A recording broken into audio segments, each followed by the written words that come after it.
बहू पर अत्याचार या सास ससुर पर बहू का अत्याचार ये केवल झगड़ा नहीं, गहरा कर्म है।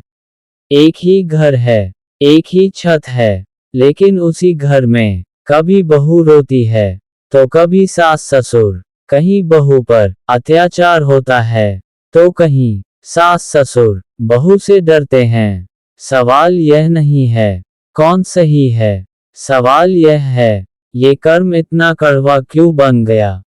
आज हम समझेंगे इस टकराव के पीछे छुपा कर्म का गहरा रहस्य। जब बहू पर अत्याचार होता है, बहू का पहला सत्य, बहू केवल एक स्त्री नहीं होती।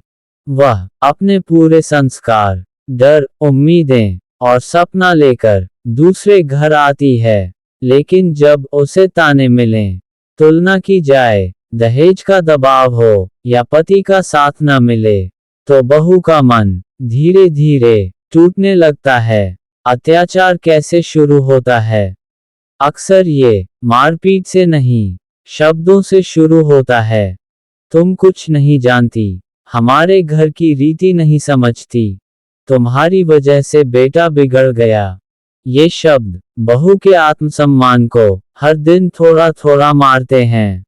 कर्म की दृष्टि से जब सास ससुर बहू को सिर्फ नौकरानी या अधिकार मान लेते हैं, तो कर्म लिखता है जिस घर में स्त्री रोती है वहां सुख नहीं टिकता। ऐसे घरों में बेटों का भाग्य डगमगाता है, वंश में अशांति आती है और अंत में पछतावा ही बचता है। जब बहू सास ससुर पर अत्याचार करती है, अब आता है दूसरा, अक्सर अनदेखा किया गया पक्ष। सास ससुर का भी एक सत्य है, हर सास राक्षसी नहीं होती, हर ससुर अत्याचारी नहीं होता। कई बार वे बूढ़े होते हैं, निर्भर होते हैं और भावनात्मक रूप से असुरक्षित होते हैं। बहू का अत्याचार कैसे शुरू होता है? जब बहू पति को माता पिता से दूर कर दे, उन्हें बोझ कहे, अपमान करे या घर से निकालने की कोशिश करे, तो ये भी अत्याचार ही कहलाता है।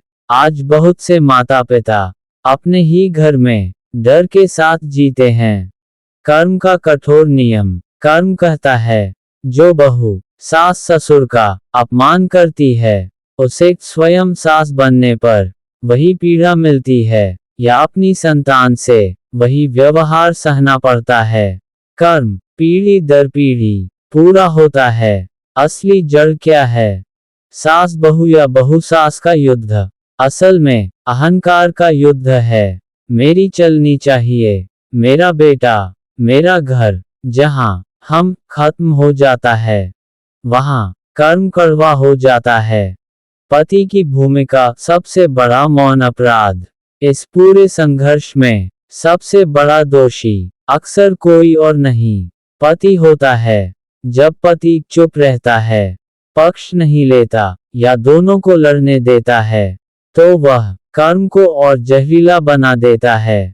सबसे बड़ा आध्यात्मिक सत्य, सास, बहू और ससुर दुश्मन बनकर नहीं, कर्म पूरा करने आए हैं। लेकिन कर्म सुधारना हमारे हाथ में है। सम्मान से, संवाद से और सीमाओं से। संदेश, अगर आप सास ससुर हैं तो बहू को घर की लक्ष्मी समझिए, कैदी नहीं। अगर आप बहू हैं तो सास ससुर को बोझ नहीं, अपने कर्म का हिस्सा समझिए। और अगर आप पति हैं तो याद रखिए, आपकी चुप्पी दो घरों को नर्क बना सकती है। क्योंकि जिस घर में स्त्री और बुजुर्ग दोनों दुखी हों, वहां कर्म सबसे पहले शांति छीन लेता है। यही है बहू और सास ससुर के अत्याचार का कर्म रहस्य।